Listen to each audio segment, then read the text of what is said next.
Cette partie du programme exige un changement radical dans vos habitudes. Comment vous choisissez vos vêtements, comment vous les rangez, comment vous les maintenez et comment vous assemblez vos tenues. Et le meilleur moyen de tout bien faire est de tout recommencer à zéro. Donc, première étape, on va se débarrasser de ce que vous ne devriez plus avoir. Tout ce que vous n'avez pas porté dans les 6 derniers mois, bye bye. Vêtements abîmés, mal vieillis, décolorés, troués, pas réparables, trop boulochés, détendus, bye bye. Ce que vous n'aimez plus, ce qui ne vous va plus, ce qui fait cheap, bye bye. Alors, deuxième étape, modifiez votre manière de traiter le vêtement. Si jusqu'à présent, il n'était pour vous qu'un bout de tissu qui ne servait qu'à vous couvrir et vous protéger du froid, il va falloir changer ça. Imaginez-le être l'un de vos biens les plus précieux, le canal artistique qui vous permet d'exprimer votre personnalité et de vous présenter au monde. Votre vêtement, c'est votre carte de visite. Il traduit à l'extérieur ce que vous êtes à l'intérieur. C'est la vitrine de votre boutique, votre vie. Préparez vos tenues le soir pour le lendemain. Faites-en même un rituel du soir dont vous pouvez prendre beaucoup de plaisir. C'est fun de faire des agencements de tenues. Assembler le vêtement aux accessoires, penser aux bijoux, à la coiffure et au maquillage qu'on fera le lendemain. Le faire le soir vous permettra d'éviter de faire toute cette réflexion le matin. En plus, en général, le matin, on n'a pas les idées claires et de perdre beaucoup de temps.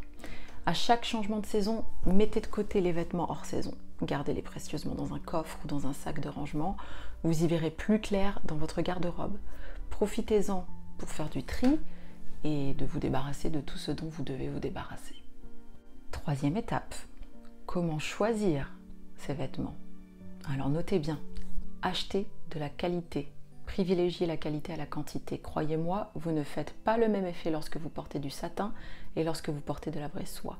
Il est préférable de vous acheter un seul vêtement de bonne qualité qui épousera bien votre corps, qui retombera bien, qui durera dans le temps que 10 autres qui ne vous avantageront pas aussi bien et qui se détendront très vite au lavage.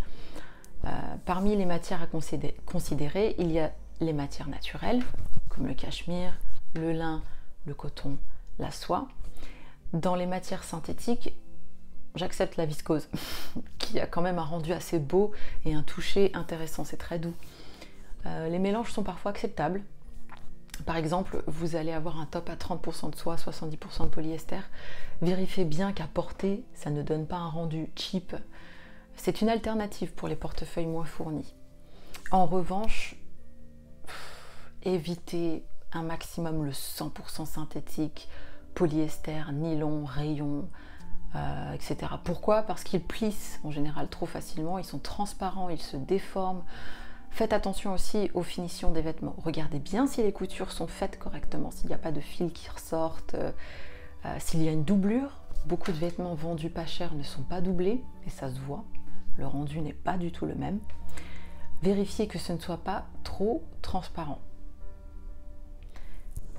Point important, achetez ce qui vous va. On n'achète pas un vêtement dans l'espoir de rentrer dedans un jour, ou qu'on trouve joli mais qui n'est pas tout à fait notre style. Dans ce qui nous va aussi, on va considérer le choix des couleurs et des coupes.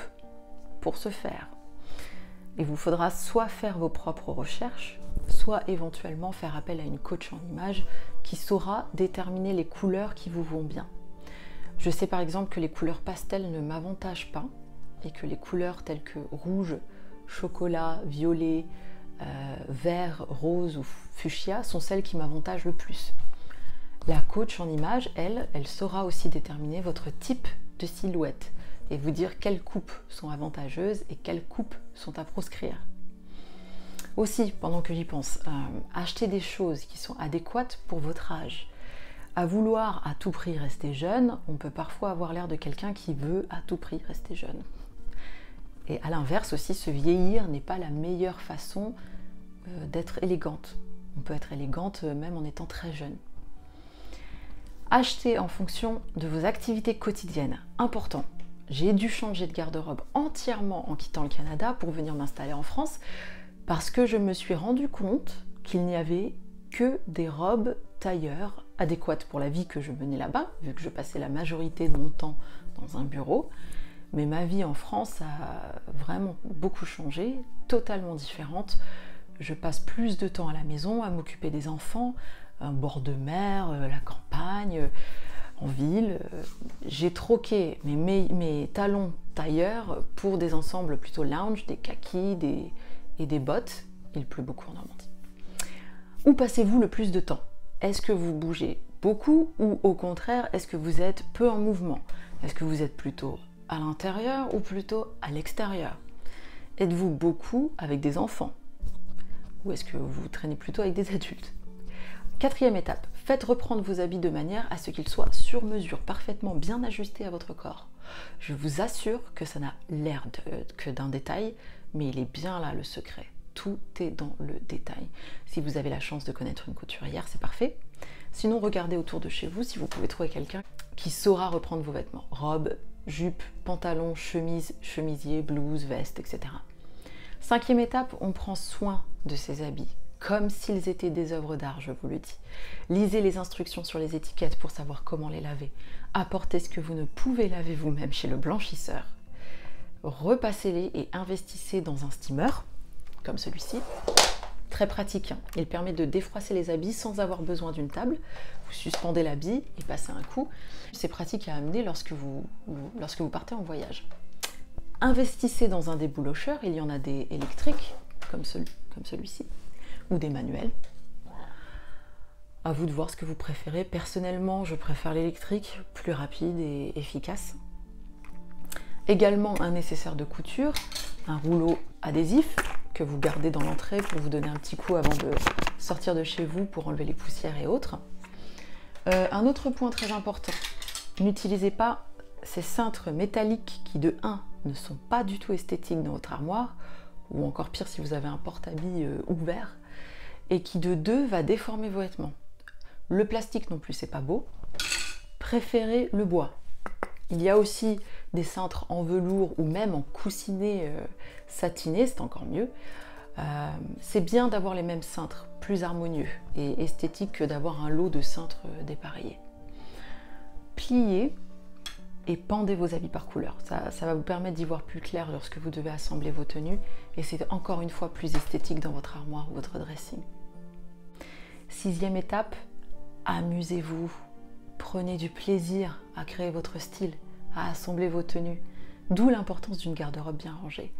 Vous avez vos tops, vos bas, vos lingeries, vos chaussures, vos sacs, vos foulards, vos gants, vos chapeaux, vos manteaux. Imaginez une garde-robe faite de pièces uniques, bien choisies, que vous savez, vous iront toutes bien. Créez votre style et votre signature et ayez du plaisir à le faire. Bon, nous avons vu 6 étapes, mais il y a bien entendu des règles immuables pour s'habiller comme une lady. Écrivez bien, pas de leggings, utilisés comme un pantalon de tous les jours. Si vous faites du sport, d'accord, mais en dehors, prohibé. Numéro 2, pas de tissu cheap à aspect pas cher. 3, n'achetez pas uniquement parce que c'est en solde. Achetez parce que le vêtement apporte un plus à votre garde-robe. 4, achetez des pièces que vous pourrez agencer avec des choses que vous avez déjà. Réfléchissez, est-ce que ça peut aller avec ces chaussures-là, avec ce sac, avec ce foulard, avec ce top, etc. En 5, n'achetez pas des vêtements trop sexy, qui montrent trop de peau, qui sont trop transparents. La règle est de ne montrer qu'un atout à la fois. Si vous montrez le dos, cachez la poitrine. Si vous montrez un peu de décolleté, cachez les jambes, etc. Vous avez saisi l'idée, j'imagine. Pour ce qui est des accessoires, on va faire comme pour les habits, préférez la qualité à la quantité. Il vaut mieux vous acheter une belle bague à 80 € qui vous durera des années qu'un bijou fantaisie à 3 € qui va virer de couleur après un petit temps que vous allez l'avoir porté. Des fois ça tourne bleu, vert et que vous devrez racheter encore et encore et encore et encore. Votre maquillage, il doit rester discret et naturel pour tous les jours et pour le travail. Autorisez-vous bien sûr un peu de folie pour les grandes occasions. Assurez-vous de bien le choisir. La bonne teinte de fond de teint, les bonnes couleurs de blush et de rouge à lèvres, et de savoir l'appliquer correctement. Il y a énormément de vidéos sur YouTube qui peuvent vous guider, et si vous en avez les moyens, faites appel à un maquilleur professionnel. Alors, la petite touche importante, le parfum. Il se choisit aussi en fonction de votre personnalité. Et là, ce sera à vous de déterminer si vous souhaitez porter du floral, de l'épicé, du boisé, etc. Il est préférable de trouver une senteur et de s'y tenir, d'en faire sa signature que vous pourrez changer à un moment donné, plutôt que d'avoir 10 parfums différents. Moi, j'aime bien changer de parfum en fonction des saisons. Je vais avoir un parfum d'hiver, un parfum d'été.